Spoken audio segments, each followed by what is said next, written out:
So welcome back, everyone. I hope you managed to get refreshments and you're ready for the next session. And we had a question coming on Slido about hearing loops. And I know some of you are already using them. So for anyone who doesn't need a hearing loop, if you look for masked staff with the lanyards, or head to box office, which is out here on the side, and they'll get that for you. And so we're going to move into our second panel session of the day, which is going to focus on taking the lead. This panel session will be chaired by Professor Jane Falkingham, CBE, from the University of Southampton. She's joined by Professor Darren Kerr from Solent University, who will be framing the research. Our panel, who will be discussing taking the lead, are Shonte Gordon, Community Development Officer from Eastleigh Borough Council, Councillor Satvir Kaur, Leader of Southampton City Council, Alan Lane, Artistic Director of Slung Low, and writer and broadcaster Professor Tom Shakespeare, CBE, FBA, London School of Hygiene and Tropical Medicine. Welcome to the panel.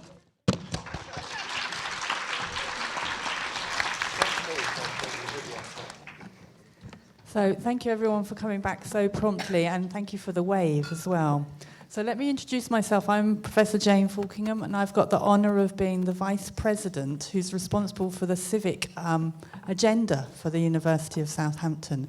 And I actually took on this role last summer, and the very first event that I went to in this new role was actually the event where we heard the announcement of the City of Culture. So I don't think I'm a great talents person for the city, but I have lived here for the last 20 years, and I'm really, really excited to actually be holding the civic agenda for the university. And the University of Southampton is pledging to become a civic university, and we took our civic university agreement to Southampton City Council just in December, and it was unanimously passed. So I heard about the roadblocks and the turns and trials and tribulations of politics, but I was really delighted that we had all members signing up to that. And of course, we've just moved into our new building opposite, which some of you will be going over to for the breakout groups. And so we're really looking forward to turning our faces to the city. I know that some of you, we did some polling, and the polling said the university had its back to the city. We're up the hill, whereas Solent University, of course, is down the hill and is already fully embracing the city, but the University of Southampton is looking forward to doing that. And we're really delighted to be founding partners of the Southampton Cultural Trust.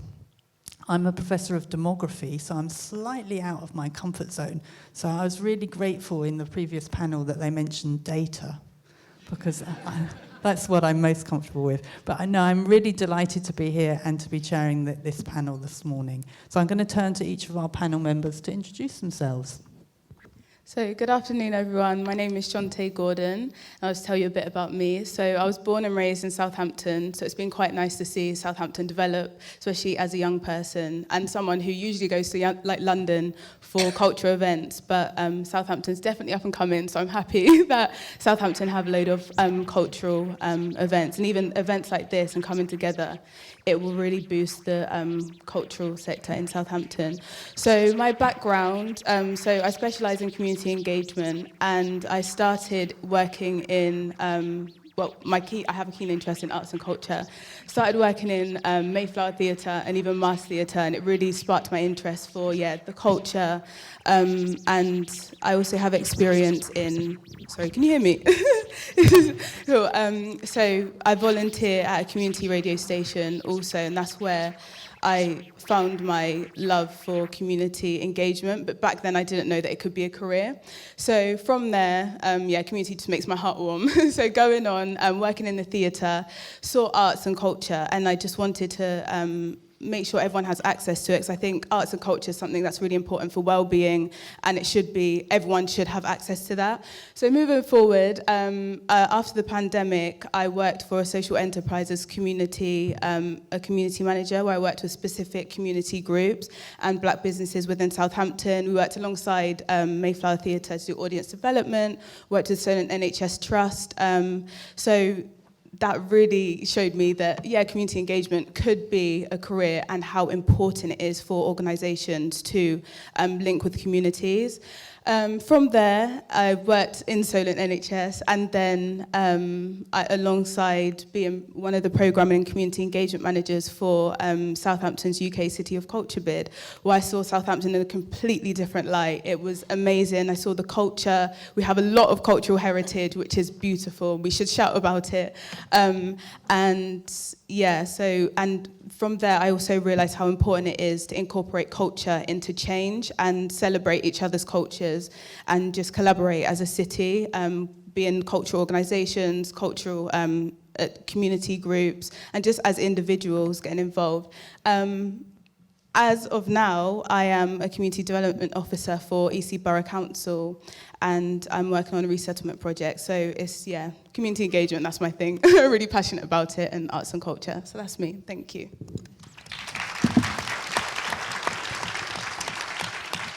Fortunately, you know who I am. Sapia Kaur, leader of the council. Very brief background. Elected over a decade ago, feels like about 100 years ago. So I have had various cabinet portfolios, and I got the culture brief, or back then it was called Communities and Leisure. I think it was 2015, 2016 time, and I remember at the time having to literally fight to get the word culture in my title because there was just such a massive reluctance, and actually going from about kind of a few years ago having to fight for the very word to actually bidding for UK City of Culture, that complete journey has been incredible. So you know a little bit about my background. I actually was one of those people that grew up thinking that the world of art and culture definitely wasn't for people like me. I thought it was for fancy people that did fancy things, not for kind of the daughter of a market trader. And actually it was only until I got the role and start championing it in the city that I realised that, in fact, I grew up with so much culture and so much art, and kind of that formed part of who I am, and it enriched my life. And I suppose part of taking the lead is keeping it relevant, and that community engagement. And actually, what was really fantastic about our City of Culture bidding process was going out into communities and saying, this isn't about what we think culture is, this is about your culture and what is meaningful to you. So it was great as part of what we championed and part of our programme. It was about diversity, everything from sport to community to our parks to tackling climate change to even our pubs, which is a very big part of Southampton culture.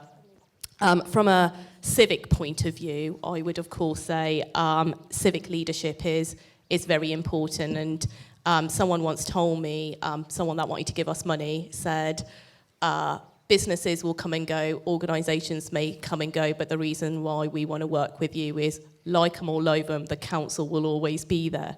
Like or loathe us, we're here and we're definitely championing this and leading it from the front with all of you. Although from our perspective, and I suppose from me as a politician, I can't just, and I don't just believe it's art for art's sake or culture for culture's sake. It's about what it can do, and it kind of builds on what the previous panel were talking about, what it can do for society. So for me in particular, it's talking about how arts and culture can grow our local economy, how it can address social need, how it can enrich lives, bring pride into communities and give people a sense of belonging. But a council can't do that in isolation, increasingly so. We can't work in isolation, so it is so important. And I'm actually really proud of Southampton with not only coming together during the bid process, but staying together, and that collaboration between the business community, Go Southampton the Business Improvement District have been incredible with that, and wider partners across the city, kind of education and our universities with that civic leadership and local community groups is the reason why we are able to remain bold and get things done. And I just finally wanted to end on saying, well, this is taking the lead, and I suppose in our respective roles we'll probably have that within our titles. I do believe that everyone and anyone can be a leader.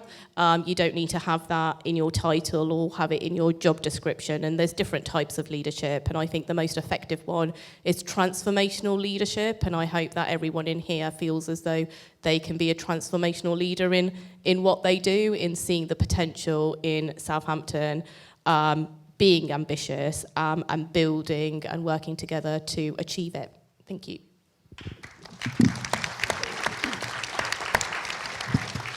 Hello, my name's Alan Lane, and I'm part of a theatre company called Slung Low, based in Leeds, in a brilliant place that I wish I could show you, called Holbeck, which is a stunning ward in inner city South Leeds. Holbeck is a place of amazing stories, the most extraordinary people, and it has the single worst health outcomes of any ward in England. Number one. And that's where we're based, and we do two things, and I think that's probably why I was asked here today. The first is we make really large-scale outdoor theatre, always on fire, sometimes on water, with hundreds of citizen performers at the heart of it, normally about politics and normally in city centres, and as a result, nearly always, as part of a programme which is the name of a place followed by a number.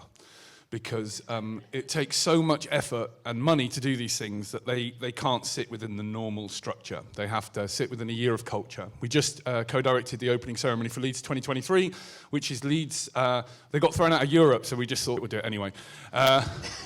Which is the most Leeds thing you can do. You can literally be like, nah, I'm not having that. The second thing we do is we're based in Holbeck. We are Holbeck's. It's 2,500 households, and whether we're working for the RSC or the BBC or any other number of people who don't have full names, we are Holbeck's theatre. That it has to have, if we go and work in Singapore, there has to be a reason for the people of Holbeck. We are in service to them in a very real sense. And I was really struck by the previous panel saying that culture is a parallel NHS, and as a result, Slung Low is free at the point of use. We are a pay-what-you-decide organisation in every single thing we do, whether you're staying in our accommodation, borrowing our van, coming to see a show, booking our theatre, or anything else. And at the heart of that venue in Holbeck are deep-seated principles of cultural democracy and co-curation. We are guided by a group of children who named themselves the Imagination Intelligence Warriors, despite my pleading for them to be called the Holbeck Arts Council, because I thought it would be funny. And they went, Imagination Intelligence Warriors is much funnier.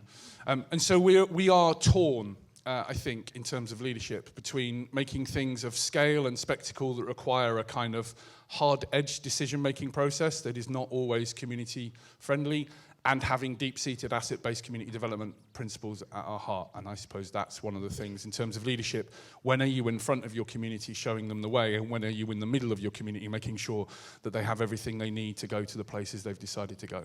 It's great to be here. Thanks for having me.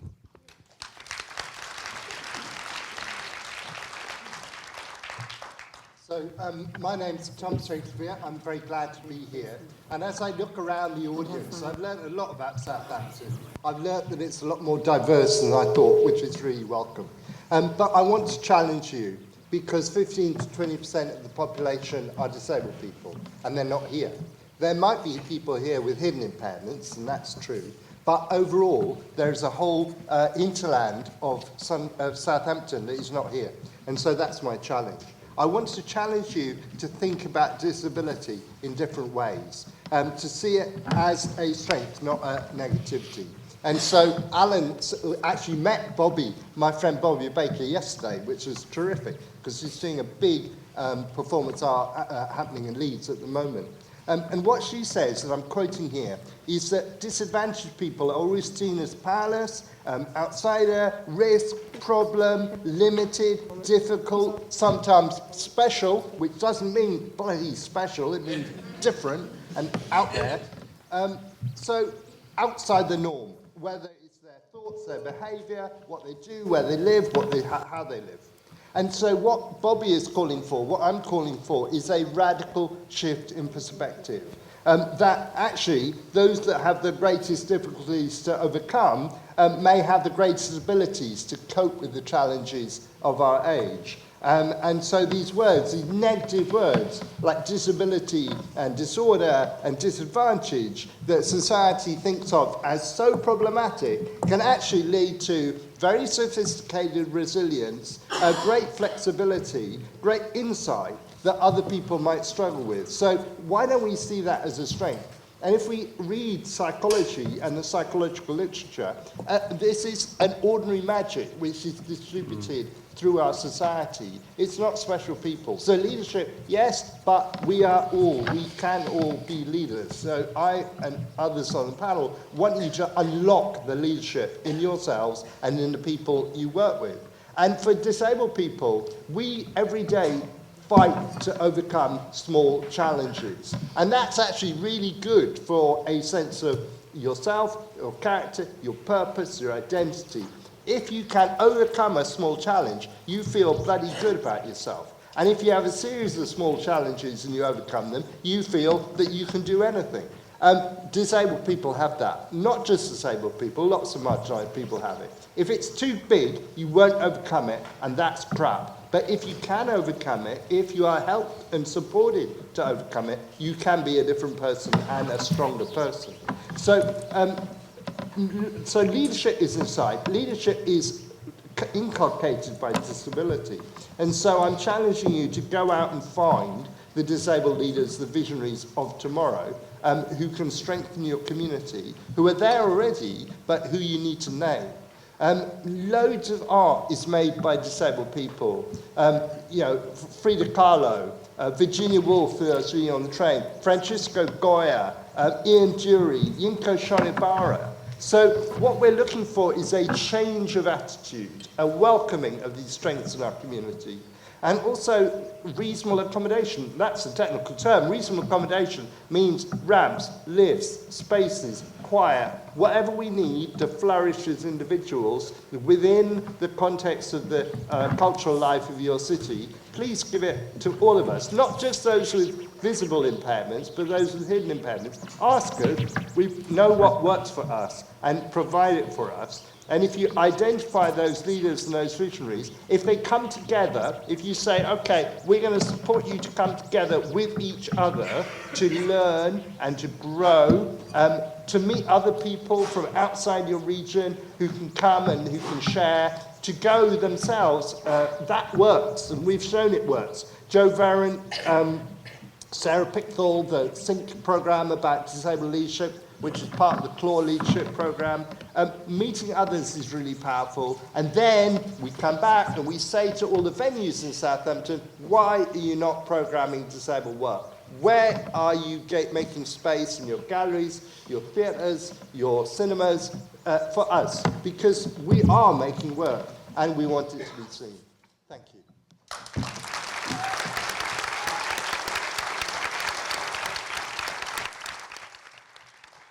Thank you. So I'm going to now turn to Professor Darren Kerr, who's going to give us a very brief insight into the research framing for this topic. Okay, thank you. And thank you, Tom. Thanks, I've got to follow Tom. Brilliant. Yes, firstly, thank you for inviting me to this. It's great to be here. My name's Darren Kerr. I'm the head of film and media at Solent University. It's good to hear there's another university in the city as well. University's up the road somewhere. So welcome to all of those University of Southampton colleagues too as well. I'm originally from Stoke-on-Trent. I don't live in Southampton, although it's given me a career that I'm very grateful for, and I love what I do, from being a part-time lecturer through to what I'm doing now on the darker side of things.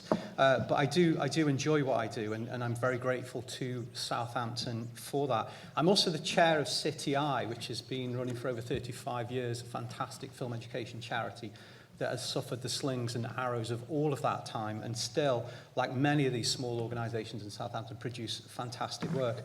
But I've been asked to speak and say a little bit about some of the research and so on that is connected to leadership. So I doff my cap to Fraser Sturt. If you imagine me as like the kind of ego to Fraser's mad cultural scientist, that's kind of how it worked, and my role in supporting research in the City of Culture bid. But you may know that Stoke-on-Trent actually also didn't do so well, lost out to Coventry. So me getting involved in Southampton and that not quite, I think I need to not be involved in another bid, so my apologies for that. I know this is all about looking forward, but I'm particularly interested in just looking back just a few years, even though it might seem like an age ago because it was pre-COVID, to the 2018 Cultural City Conference that took place across the road at Solent University, where some of the questions were being asked about the city, the cultural city, and quickly everyone becoming aware that these questions have been asked for a long time, and what it means to have a cultural city. There was, of course, invited speakers, joining decision makers, city champions, business representatives, artists, cultural organisations, the university, and much more, all discussing and debating the future ambitions of the city and its region and beyond, of course. The conference was looking forward to, well, now, where we are kind of right now, and here we are. I find myself drawn back to two things at that 2018 conference. One was Professor Andrew Pinnock's keynote on some of the challenges, which were fantastically articulated. But also Dave O'Brien, who we invited down as a panel contributor, talking about inequalities. And 2 years later, Dave and Oriane Brooke and Mark Taylor published Culture is Bad for You, which I'm sure you've all read and all familiar with. It's a remarkable piece of work. I don't think it was entirely because of the Cultural City conference that we had, but I like to think it actually was. But a remarkable piece of work there from Dave O'Brien and the team. Much of the discussions at that time, and indeed captured in Culture is Bad for You, revolve around representation, gatekeepers, matters of class and culture, funding challenges, the problems of exclusivity, inclusivity, and culture, of course, kind of beyond the arts. I look back over my notes, because like a good lecturer, I kept notes then, in preparation for this, and you realise, in terms of what was being discussed, that so much of it, so many of those issues are inevitably shaped and influenced and impacted by leadership, and articulated in a much better way than Tom, than I'm going to do. However, these questions of leadership have perhaps never been more at the fore of our current kind of social and political landscape, dominated by narratives of workers' rights and failed leadership, strike action, some of which is taking place today at both universities. But I was struck by some of the comments made by the earlier panel around social capital and the idea about where does social capital sit within leadership, which is so often tied to some of the restraints around finance and funding and so on. Some of the research that we did for City of Culture, though, produced, I think, information that will not be too surprising to you. And it's that the cultural sector is, of course, incredibly complex. It's private, public, third sector. They had what was referred to as small, fiercely independent institutions in the city, with diverse objectives and outcomes as well, which should all impact upon the ways in which we think about leadership and what leadership is. One of the reports that we had articulated, having reviewed the cultural sector in the city, that good leadership must be driven by convening power within the sector, and also convening power within, as we've heard at the previous panel, within the city and the surrounding regions as well.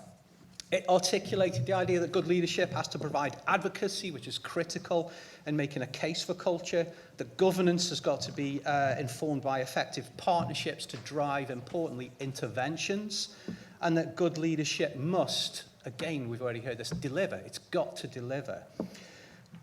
This is what the research showed us and told us, but I think there's more going on just beneath all of this. That takes me back to some of the discussions that we had in that previous conference and what we've had before and will no doubt continue to have. And it is about confronting uncomfortable truths that research from O'Brien, as I mentioned, in Culture is Bad for You, right through to a piece that was published in the Times Higher just yesterday about LGBTQ leadership and what that means. It points towards a number of things that I think we should give some consideration to, and that is that we need to tackle the structures that shape decision-making. We've got to confront and change institutional rhetoric, which is still too exclusive. Policy does not mean practice. As Pinnock and others have pointed out, resource needs to be turned over for alternative uses, and that sharing power and sharing decisions and decision-making means often engaging with views that you might not share yourself. I think these are all incredibly important. It's certainly what a lot of the research and the discussions and the focus groups were pointing towards that helped shape the bid and indeed the work that will come after that.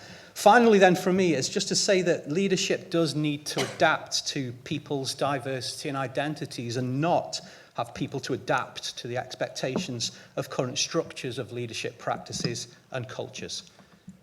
Not the happiest point to end on, but I'll leave it there. Thank you. Thank you, Darren. Thank you, Darren, and thank you everyone else for the introductions. I think we've already started to actually address some of the key questions that we wanted to address in this panel. The first question that I wanted us to get into, which we've already, I think, heard some very interesting thoughts on, is how do we best support and develop a diverse leadership across the city? I'm going to start at the other end with Tom, because I think Tom had already started to point us in many of those directions. And Tom, do you want to build on how can Southampton best support and develop a diverse leadership across our city? I would say you have to find and invest in the right Because I think, any sort of program or top-down will not work if the people aren't feeling empowered to take that leadership. And I'm sure that's in any sector, but my knowledge is of the disability sector. And then you've got to let them work out what they want and tell you. And making that space, and exactly as we've just heard, being able to share power and say, okay, over to you. And also, what we haven't used today, I think, is the word failure, which is that some of those enterprises will fail. Some of those individuals fail. And that's okay, because if you're not willing to fail, you can't succeed. You can't be, and it might be that you fail this year, but in a couple of years' time, boy, do you come big. So let's have a bit of a longer view that actually we can't tomorrow revolutionize X, Y, Z, but we can invest in what it takes to revolutionize it, and that will bear fruit in due course.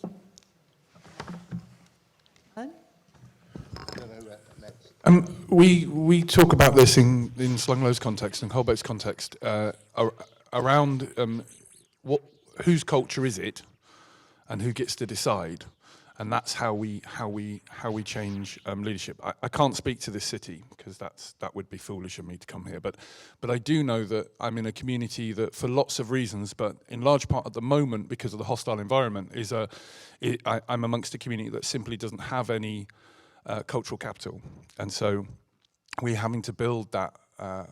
It's not skills; it's actually behaviours. You have to build that confidence. And the way we do that is by handing away as much power as possible and retaining as much responsibility. So I suppose in there I'm specifically talking about community leadership. And so we will say to those children, but we will also say to the adult version of that, which is called the Community Advisory Board, which is a lot less interesting name, which should probably teach us something. What do you want to see? And then we are at their beck and call. We are useful and kind. We are in public service to our community. And what we have found as artists, rather than city strategists, is the events are just better than if I choose them or if my team chooses them.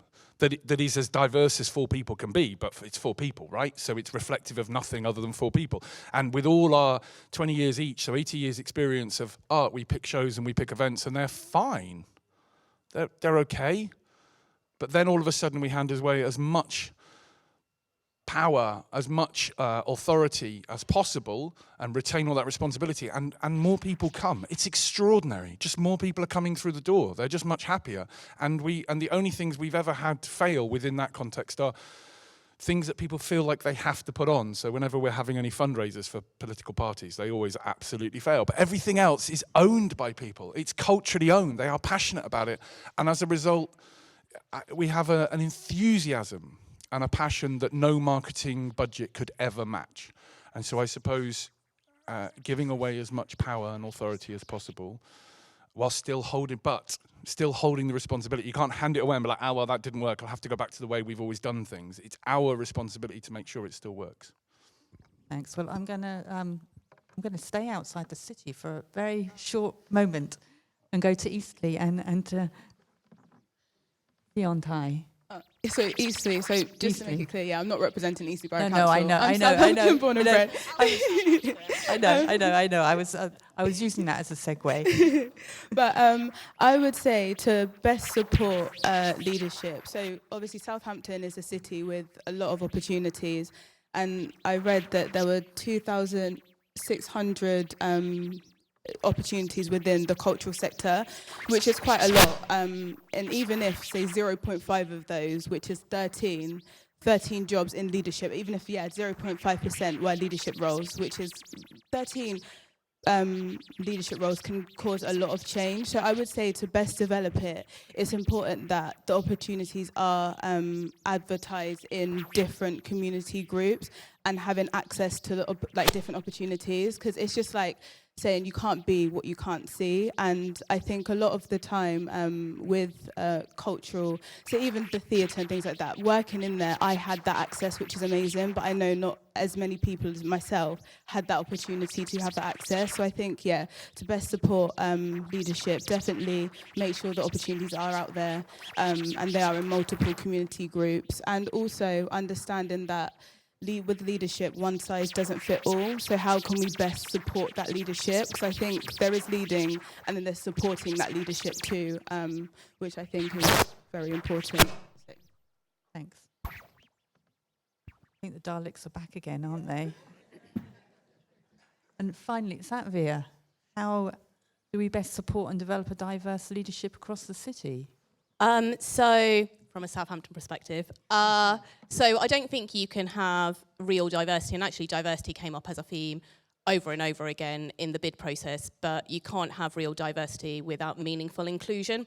And we set up these inclusion workshops, which had big organisations, not only from the cultural sector, from all different types of sectors, that came forward and actually forced them to look at, well, they chose to come, we obviously didn't handcuff them and bring them to the workshop, but it did really push people to think about their workforce and actually where is the diversity within their workforce. And even those organisations or of big events kind of that specialise in, I don't know, promoting sexuality awareness or kind of ethnic minority diversity were missing something else, whether that is around those with disability or those from areas of deprivation, and actually thinking about diversity holistically and also not being tokenistic. So it's not about looking at your workforce and kind of being really proud and saying, oh, about 30% of ours are from diverse backgrounds, but actually they're all on the front line. It's actually looking at your board and those decision makers saying,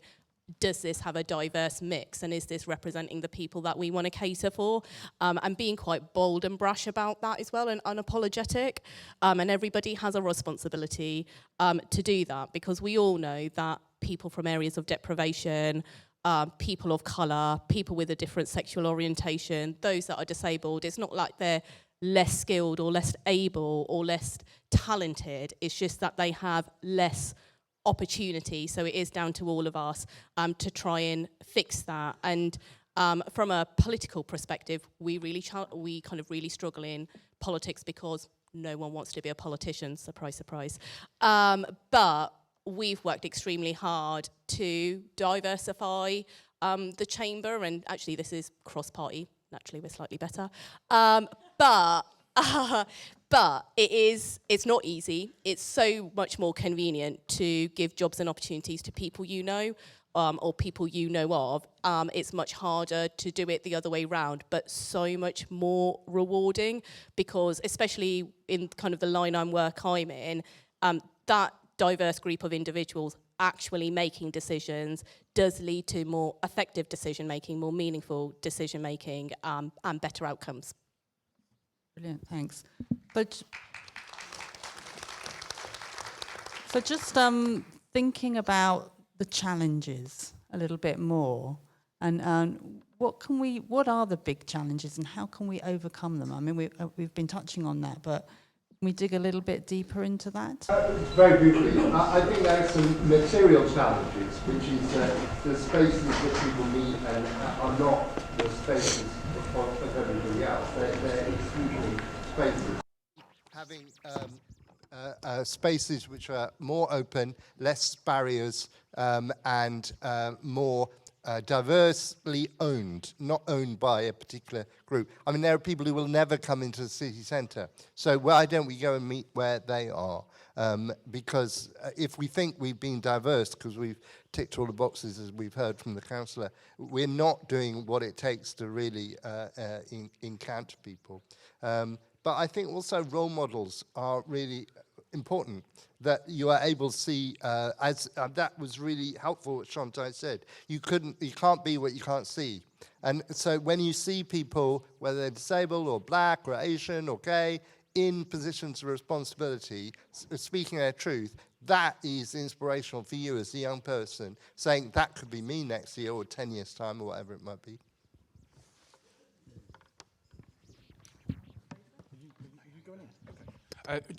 Change is hard. The reason why things are the way they are is not because they're the best. It's not because it's the fairest. It's because, and it's not because it's easy. It's because it's the easiest. Water runs down the thing. So if you want to make a change, the change comes at real cost. And it normally comes at real cost to lots of people, but specifically to all of you, to all of us, because we're the people making it. So about 12 years ago, as an organisation, we decided we would be pay what you decide, which is not an act of charity, it's an act of politics. It's not an audience development tool, it's an act of politics. It's an act of living beyond the market in a publicly subsidised area that probably won't be around in 15 years' time. It's a last grasp at an idea of something. And we're a shitty little theatre company in South Leeds. It really doesn't make the difference. Except for it clearly did. People were furious. People were absolutely furious. Like grown men who were chief executives called us, which is not normally something that happens in the arts. Just that tiny little change. 5 years later, I'm at a conference a bit like this, but not as cool, obviously. I'm still trying that was the best line this morning. My favourite Hampton is just stand out. No one's going to beat that all day long. And I pointed out, at Slunglow, we all get paid exactly the same. Doesn't matter who you come. We've worked with Patrick Stewart. He got paid the same. I got paid the same as him. And if you came tomorrow in a graduate entry position, you would get paid the same. And we all get paid the average wage of the nation. And again, there's 4 of us in a warehouse in a ward in the city South Leeds. And on the way out, the number of consultants who tried to do bodily harm to me. Are you saying I'm not saying anything apart from there are 4 people in a warehouse getting paid 30 grand a year. There are 4 people in a warehouse for whom half the nation gets paid more than them and half the nation gets paid less than them. So when I speak about theatre tickets prices, for example, I speak with some clarity. That's all I'm saying. But the fury, and these are the absolute fury, not as individuals, but institutionally. Look at the NPO. We try to cut one opera company and people are still screaming about it. Whether it's a right thing or a wrong thing, change for a sector that talks about profound radical change and being the difference. We are really, really stupid at imagining new ways of being. And we need to imagine new ways of being because otherwise none of this change is going to happen. If we think that we can have different outputs, but we don't change any of the inputs and we don't change any of our behaviors and we don't change any of our values and we don't change any of our structures, but we're like, but we found someone to do this. We're insane. And the reason why that is a failure for us is the one thing we have that other people aren't. We're meant to imagine. It's the failure of imagination that's the crime. And so I think that the thing I'd say, the challenge is that we're all so exhausted and we're running just to keep standing still, right? That the one thing that gets cut easier is, well, hang on, I really need to imagine other ways of being. And when we do that, when you do that, ironically, the people who normally are the first to go, well, that's not going to work, is us. So terrified of failure. And that's got to change. We are not going to change in the way that the way that any of the panelists talk. We are not going to be the version of the future we want if we are not willing to profoundly change what we do from start to end and imagine new ways of doing it.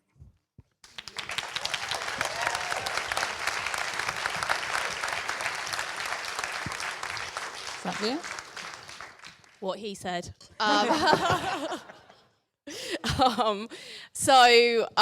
talked about diversity being at decision-making power, and I think that does lead to the right role models that you want. Within the City of Culture bid, we had city ambassadors and tried really hard to ensure that they were representative of people across the city and people that other people could relate to. When it comes to challenges, I actually think it's, rather than a challenge, it's just working harder, and I feel like this is a theme across, because it's not communities and individuals' fault that you can't reach them. There's no hard to reach community. It's just you haven't worked hard enough to try to reach them. So just work harder. And I say that to myself. I say that to every organisation. I say that to every board here represented or listening in. And some of it will take more time, more energy, perhaps more resources, but it will be worth it. And you've already heard about just changing the way we do stuff. On disability, actually, I had a group of individuals saying to me, even though COVID was, of course, terrible, it opened the world up to this whole kind of digital world, and actually they feel so much more engaged with society because everyone is becoming a lot more digital, and it's actually, rather than being scared and frightened of evolving kind of society, is actually owning it and actually saying, how can we change this into an opportunity to diversify what we're trying to do?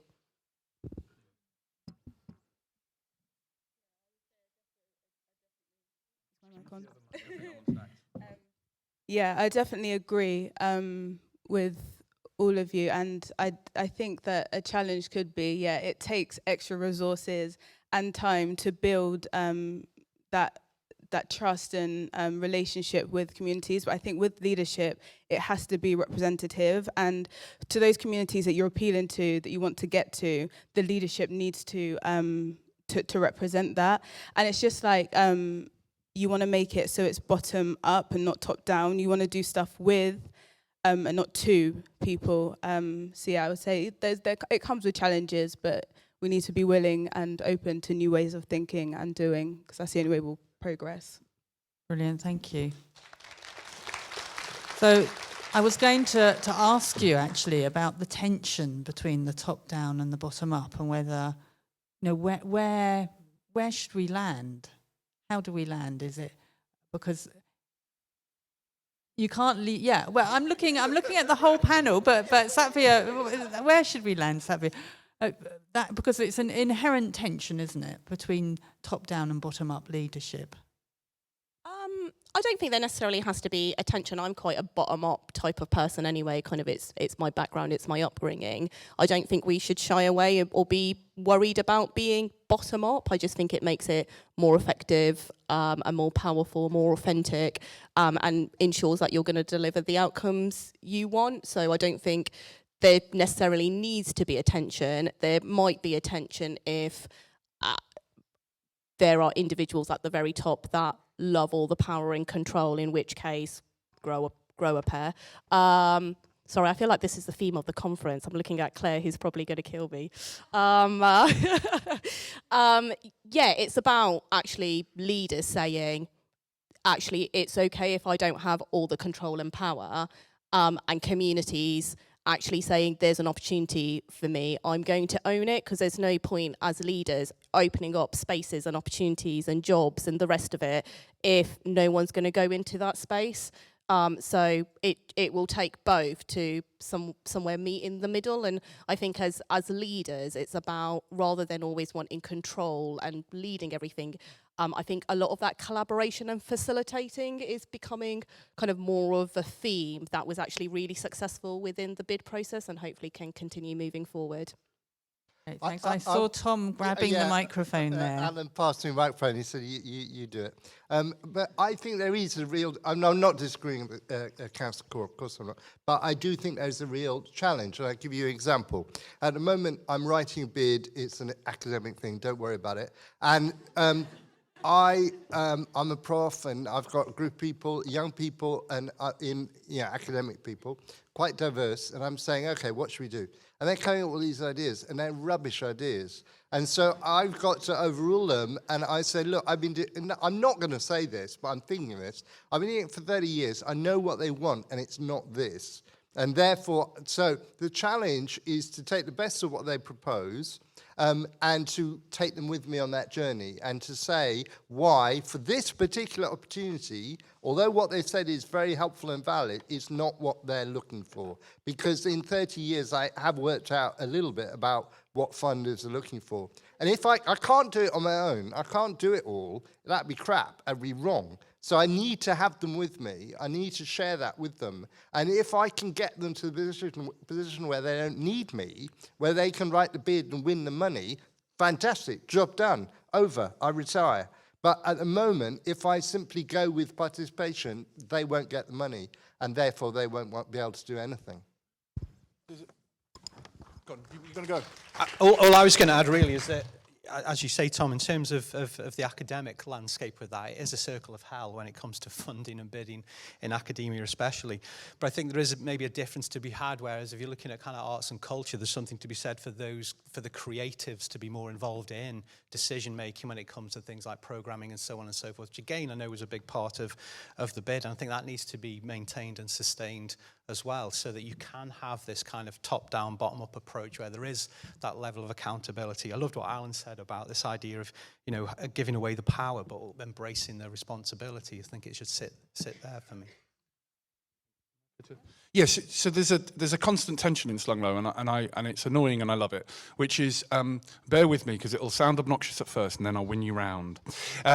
If you spend your life making art, any type of art, you're exceptional. By which I mean you will live your life differently. You will see different dawns. You will bring your kids up differently. Your body clock will be different. You will see the world differently. The only way I can say such an obnoxious thing is if you're a nurse, you're also exceptional, and a journalist, and a doctor, and honestly, there's probably very few people who aren't in some way or another exceptional. But you have to hold on to that. That there is, if you make art for a living with your life, if that's what, even if you don't do it for a living, if that's your life's mission, you have a different perspective, and we mustn't throw that away, on the understanding that we must cherish everyone's perspective. And it's also true that the reason why we're in the storm we are in this country and in this world is that we feel disconnected, we feel powerless, we don't have enough cultural democracy, we don't have enough cultural capital spread, and so people are desperate. The community I am, people will just watch it burn down just to have something to watch it, because they are disconnected, and they have been disconnected. They have been not allowed the opportunities to feel powerful in their own lives. The stories they are told do not allow them room to be the heroic center of their own life, and after a while, people will respond to that. So those two things are kind of in constant opposition. There's an exceptionality of artists. If you want a 4.5-hour blank verse play about immigration, you're probably going to want a playwright. But if you do that and you just have a company of 5 actors who are professional actors and all basically look the same and all had the same life experiences, then your play, your art is going to be less good. And those two things are so if you can make it with 300 citizens and they can talk about a place, what is it? The culture is the stories of we tell ourselves about ourselves. Yes. And those two things have to be in constant opposition, I think. So it's very hard to get cultural funding in Leeds because they haven't got any, which is fine, because they all give it to an opera company, which is also fine. It's fine. Opera companies are expensive. Violins don't pay for themselves. But we still need to be a part of our city, and the city still needs to contribute to us. So we're the asset-based community developer for our ward. Now, I'm sure lots of you know, but ABCD is basically the idea that over here there are things that nobody cares about, and let's assume for the sake of argument, bin collection. They just want their bins collecting. They don't really care how. And then you go on a spectrum till over here there are things that people actually genuinely want to be in control about. And ABCD argues that we think too many things fall into this part of the graph, lots more here. So they want a theatre, yeah, but they want to decide what sort of theatre, and they want to decide what the plays are. This is really important to them. And the biggest trick, and it's so hard for us, is you get out the way. We literally just give you money. You go and you say, I really want a Lego club. And I go, oh, I know how to run a really good Lego club. Oh, the marketing campaign's going to be, oh, shit, I mustn't. Here's money. And every single time, without fail, it's better. It's not better on a set of objectives that we might agree with the Arts Council. It's better that people come and they have more fun and they love it in a way that is meaningful and almost impossible to measure for a funding application. And that's the bit. We've got to give away the power, but the responsibility for it to still work is ours. And that is asking an awful lot of all of us to be in service. Well, that's why we get to say we're the parallel NHS, right? We're in service, and that means that's what we've got to do. We have to give away the power.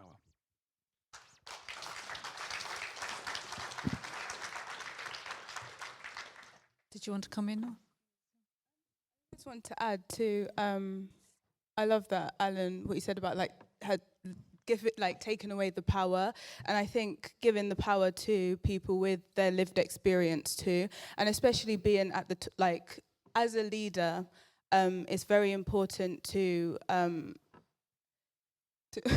it's very important to ensure that everyone's lived experience is heard, but also ask yourself how you can add value, because especially in my line of work, I work with community groups, and it's not about saying, oh, I know what to do, I can do it, but it's about,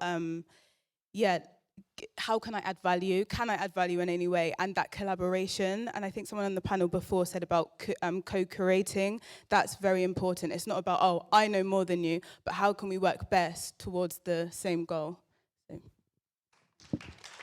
So I'm just going to remind you all about the Slido, and we're going to have time to take the top 2 voted questions. So get voting and vote up the questions. And if you don't like the questions that are on there, ask your own, and then get your neighbour to vote it up very quickly. And so vote early, vote often. So we've talked a little bit about the challenges. I just want, whilst everybody's voting, to ask the panel to think about something good. What are the things that are really good in Southampton? What are the key strengths of Southampton in the leadership space, or in Leeds, or indeed, Tom, in London? Or it doesn't have to be a place, actually. It can be a space. I started last time. So I'm gonna Okay. You're all here. I would say I was thinking that 2 years ago we had a really similar meeting in Leeds, and actually there was much more less collegiate than you currently are. I don't know whether that changes after you've had some like cake. You start scrapping, but being here is the sorry. Being here is the key. You're all here. If you stay in your silos, then nothing like a city of culture or however you frame it is going to happen. You've got to work together, and that's the first step. We didn't give them biscuits. We cut back on the sugar. Yeah, keep strengths. So, adding to the theme, people, I think, are our greatest asset here. And the previous panel actually talked about consistent leadership, but I do think that leadership is only as good as people still wanting the same thing and heading in the same direction. So it's easier to get everybody in the same boat, much harder to then get everybody to row in the same direction, trying to get to your destination. So just staying the course, and I'm very confident that we've got the people within Southampton to deliver that. I don't know where I'm from, but I lived for 20 years in Newcastle, and Newcastle's on the Tyne, and it was really nice to hear that Newcastle Gateshead. I was a patron of their City of Culture Bid Initiative. Then I lived in Geneva, and Geneva's on the Rhone, and that river is important. And then I lived in Newcastle, Norwich, and the river is the Bure, and that is a beautiful river. And then now I live in London with the Thames. So what really struck home, I mean, the whole of the earlier sessions were really useful, but the river is the great asset. The water is a great asset of Southampton. And like in London, you turn your back on it. And I think that when I come back in 10 years, I know I'll see two things. I'll see a lot more disabled artists. Welcome, that's really exciting. And I'll see a city which has taken its river to its heart. And I think that is part of why the difference will be.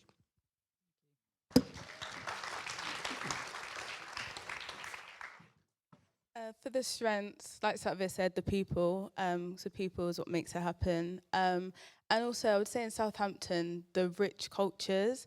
Because working with Southampton Culture Trust, when we were doing the UK City of Culture bid, I saw Southampton in a completely different way, and I saw the culture, and even organisations such as there's God's House Tower.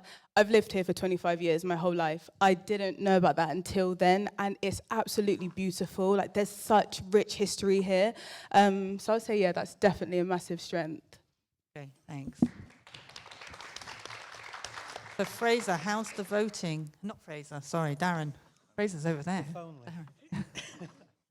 Okay. Yeah, there's a number of questions that have come through. The first for the panel really as follows up on what's been said, but is about good practice. Does the panel think they know of any particular examples of good practice with leadership, and therefore what we can learn from them? Just in terms of disability, I mentioned SYNC, S-Y-N-C, which is Sarah Pickthall and Joe Farron. And I think what they did for disabled leaders under the CLAW Leadership Programme was very exciting. And it was about bringing people together and having their space disabled-led. And that was very exciting. So I think having communities, having groups within this city dictate and decide for themselves what they want and who they want to learn from is very exciting. We're really lucky in Leeds that Leeds 2023 is run by a woman called Kali Thiari, who is an absolutely brilliant theatre director. And I think what she does that I'm really thankful for in our city is the amount of care she gives. I think one of the things we don't talk about enough, or we try to talk about more, maybe is another way of looking at it, is to be full of care. Like, we care for our audiences, we care for our artists, and that's important in the mad rush of it all. And I think just that careful attention However it presents itself, whether it's about, what is it, active listening, or it doesn't, whatever the phrase is, it's just about genuinely trying to. And I think that with the years of culture on those big schemes that are incredibly stressful and are very ambitious and trying to take, that's often forgotten in the mad rush of it. So I'm really thankful for that, and I sort of do actively appreciate her leadership. So when I first became leader of the council, I actually went to other leaders and people I knew and said, what's your top tip? And my favourite one that came up time and time again was being authentic. And I think that not only should we be authentic leaders, but a really authentic city. So let's not pretend we're something that we're not, or try and cherry coat all the problems and challenges we have, but actually own them. And actually own the opportunities as well, because only by doing that are you able to reach your potential. So I just think as a city we should remain authentic to ourselves, and whatever journey we go on and that destination, it's about staying true to ourselves and our local communities, and actually not so much learning from elsewhere, but what other places have absolutely learned from us, and kind of I think is best practice in Southampton is our partnership working and collaboration and those relationships, which everywhere else I go, we are definitely at the top of how that is done, how meaningful it is, how powerful it is, and the outcomes it delivers.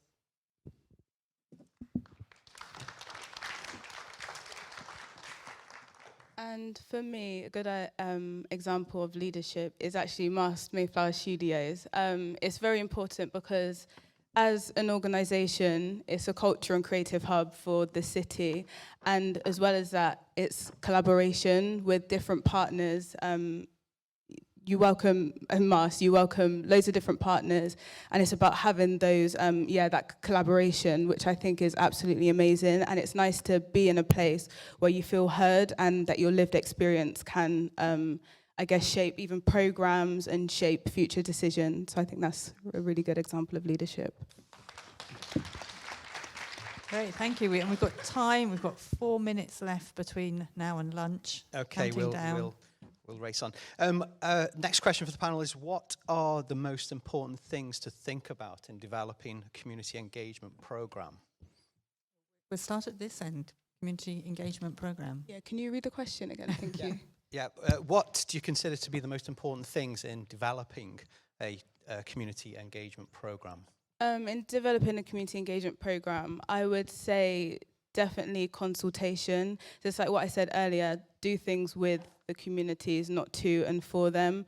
So the first thing, you should start by understanding what is it that the community want. Because whilst you might think, they will love that, you can't impose your own ideas, and just understanding people's lived experience. So that's the main thing that I would start with. And just, I guess, if you can upskill or empower the communities that you're working with to, advocate for themselves, like the social enterprise that I work with, our Virgin Media as well. I think that's a really amazing thing.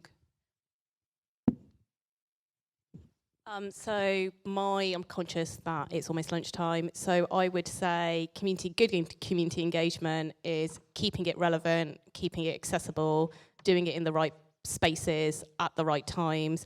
Absolutely agree with working with, not just for people. And on the empowerment bit, I think that's so important, because one of the criticisms I always got before, ironically, we start going for City of Culture, because now the sky's the limit, was always how Southampton and our communities just weren't aspirational enough. So it's like, what do you want to be? And I remember asking my nephew this, and the mayor was visiting his school, and I said, that could be you one day. And he pointed at the mayor's driver and said, I think I could be a really good driver growing up. And actually, I just think that's indicative of some of our communities, and actually we've all got a responsibility to play that, not only offering those opportunities, but helping all people within Southampton, irrespective of their background, age or ability, to kind of help them recognise that the sky's the limit, and we'll ensure that they've got the opportunity to help reach it. I would say meet people's access needs. That's absolutely fundamental. People can't get in, literally can't get in if they can't get in. And there's so many times that I've tried to go to exhibitions, they've been upstairs. A lot of arts, because it's not very well funded, are stuck in the room above or the room, they're not accessible to all. And I think that if we're really genuine about enabling people to participate, we need to meet their needs. That's full stop, end of. And so, if you meet upstairs when I come back in 5 years' time, I will put a brick through your window. We have been warned. Yeah, that for sure. Do not make him go upstairs, man. Brick your window. 4 things that feel like they're in opposition but aren't. Move at the speed of trust, but also deliver on your promises. Like, make it worthwhile that this is something that you're asking your community to do with that bit of their lives. They could be watching telly, eating chocolate. If you're not more interesting than that, than what you're doing, then what are you doing? And then be useful and kind, absolutely. I think that's the world we live in now, especially the subsidised sector. We absolutely have to be in service. But also awe and wonder. If we are not delivering awe and wonder to our community, then that's fine, but who is? And if the answer is, well, no one, then it turns out that it's our job. And if awe and wonder is too grand for you, then I think you're in the wrong business. Awe and wonder is what we're absolutely about. The things that people will remember in the moments before they die, and they'll be like, Jesus, that was amazing. That is what we're aiming for, I think. Well, thank you so much. And we are going to finish with 1 second to go.